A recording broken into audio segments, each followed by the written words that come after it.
Report की शिक्षा व्यवस्था की दशा और दिशा को नए आयाम स्थापित किए हैं। विशेष अतिथि माननीय मुख्यमंत्री फडणवीस जी।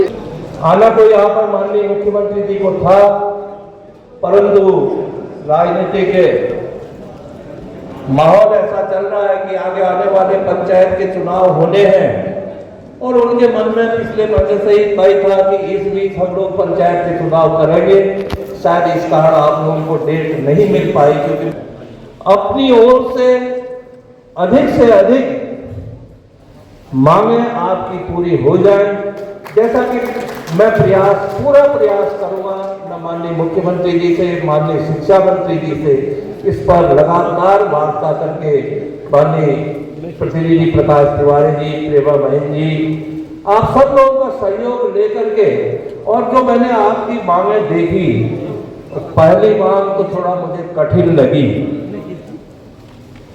कि ओल्ड पेंशन स्कीम जो एक राष्ट्रीय मुद्दा है, कुछ राज्यों ने चुनावी घोषणा में ओपीएस के लिए घोषणा की थी, उन्होंने लागू करने की भी घोषणा की थी, मगर आज काफी समय बाद भी वो नहीं कर पा रहे हैं। पता नहीं क्या कारण है, मैं बहुत ज्यादा इस विषय में नहीं बोलूंगा, मगर कर्मचारियों के हित के लिए ओपीएस का होना आवश्यक है।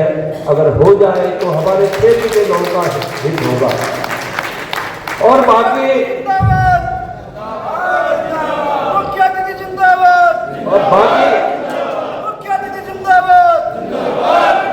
8 मांगों में से बाकी की जो 6 मांगे हैं वह बहुत समयोचित है।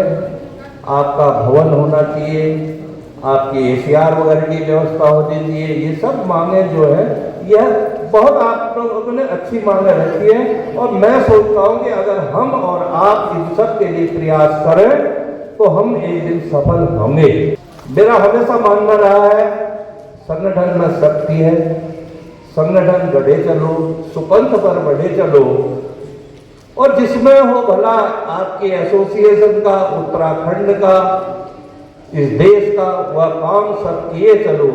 नमस्कार, मैं चंद्रशेखर जोशी, देवभूमि टुडे में आपका स्वागत है। तो पहला मौका है जब चंपावत में किसी भी तरह के एम्प्लॉइज का प्रांतीय अधिवेशन हुआ है, और आज यह अधिवेशन एजुकेशनल मिनिस्ट्रियल ऑफिसर्स एसोसिएशन, जो शिक्षा विभाग का मिनिस्ट्रियल संगठन है, उसका अधिवेशन पहला दिन, और अभी इस अधिवेशन का शुभारंभ किया खंड वन एवं पर्यावरण सलाहकार समिति के उपाध्यक्ष श्यामनारायण पांडे ने। कई मांगे इसमें आई हैं, चुनाव भी होने हैं, ये 2 दिन अधिवेशन है, 17 जून और 18 जून। 18 जून को प्रांतीय अधिवेशन का समापन होगा प्रांतीय कार्यकारिणी के गठन के साथ। नई प्रांतीय कार्यकारिणी जो बनेगी, ये 11वां अधिवेशन है। तमाम मुद्दे मिनिस्ट्रियल के रहे हैं। मिनिस्ट्रियल की क्या भूमिका गवर्नेंस को चलाने में होती है, किस तरह से इसको बैकबोन कहा जाता है, और इस अधिवेशन में क्या अहम बातें आगे निकलेंगी, इसको जानने के लिए हमारे साथ एजुकेशनल मिनिस्ट्रियल ऑफिसर्स एसोसिएशन के पदाधिकारी और साथ में उत्तराखंड राज्य के निर्माण में अहम लड़ाई लड़ने वाले भूपेंद्र देवताऊ हमारे साथ है। बहुत स्वागत है। आप लोगों का अधिवेशन चल रहा है, अभी पहला सत्र है, इसमें क्या मुद्दे, क्या क्या एजेंडा है इस अधिवेशन का?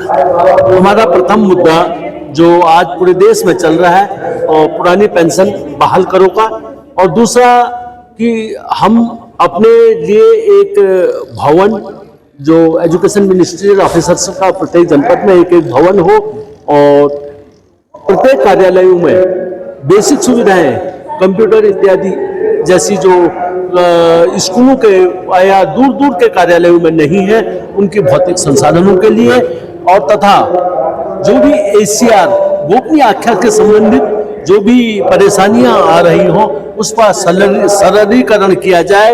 इन पर हम यहाँ पर 2 दिवसीय इस अधिवेशन में चर्चा और परिचर्चा करेंगे। साथ ही साथ आज हमारा सौभाग्य है इस गोलजू की भूमि में कि पूरे प्रांत से 13 जनपदों से लगभग 1,500-2 हजार कार्मिक यहाँ पर पहुंचा हुआ है, और इस छोटे से जनपद को पहली बार जो मेजबानी का कार्य हमें दिया गया है इस प्रांतीय अधिवेशन को संपन्न कराने में। हमारे मुख्य संयोजक श्री नागेंद्र जोशी जी की संयोजक, हिमांशु मुरारी जी के संयोजक में हमारी संयोजक टीम ने जो यह एक ऐतिहासिक बीड़ा उठाया है उसके लिए, और हमारे इस क्षेत्र के समस्त प्रबुद्धजनों का, हमारे मीडिया कर्मियों का और हमें साथ देने वाले हमारे सामाजिक कार्यकर्ताओं का हम तहे दिल से आभार व्यक्त करेंगे।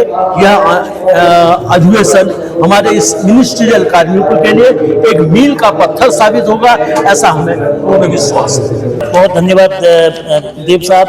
दरअसल उत्तराखंड का जो ये अधिवेशन है, पहली बार द्विवार्षिक अधिवेशन प्रांतीय स्तर का चंपावत में हुआ है, लेकिन सभी 13 जिलों के मिनिस्ट्रियल्स के प्रतिनिधि इसमें शामिल है। लगभग 2000 से अधिक की तादाद इसमें है।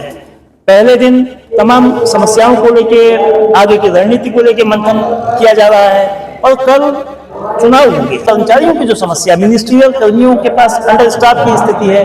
2608 माध्यमिक विद्यालय प्रदेश में है, और इन तमाम विद्यालयों में स्टाफ की तो शॉर्टेज है ही। जो ओपीएस बनाम एनपीएस बनाम यूपीएस का मसला है, कर्मचारी ओपीएस की मांग को लेकर लंबे समय से लड़ते रहे। आज भी इस मांग को मुखरता से उठाया गया, और खास बात यह रही कि मुख्य अतिथि श्याम नारायण पांडे साहब ने इस बात को सिद्धांततः स्वीकार किया कि कर्मचारियों के हित में ये वाजिब मांग है। अलबत्ता इसको लेके कई पैंच, कई अड़चने हैं, कई व्यवधान इस तरह के हैं जो राष्ट्रीय स्तर के हैं, एक नेशनल पॉलिसी के लेवल पर। गोल्डन आयुष्मान को लेकर जो गोल्डन कार्ड है कर्मचारियों की, वो समस्या है। सुगम दुर्गम के मसले हैं, और भी बहुत सारी दिक्कतें कर्मचारियों की है। आज जो ये द्विवार्षिक अधिवेशन का आगाज हुआ है, उम्मीद ये की जा सकती है कर्मचारियों की समस्याओं का इस अधिवेशन के जरिए समाधान की दिशा में बढ़ने के लिए इससे मामला आगे बढ़ेगा। बहुत धन्यवाद।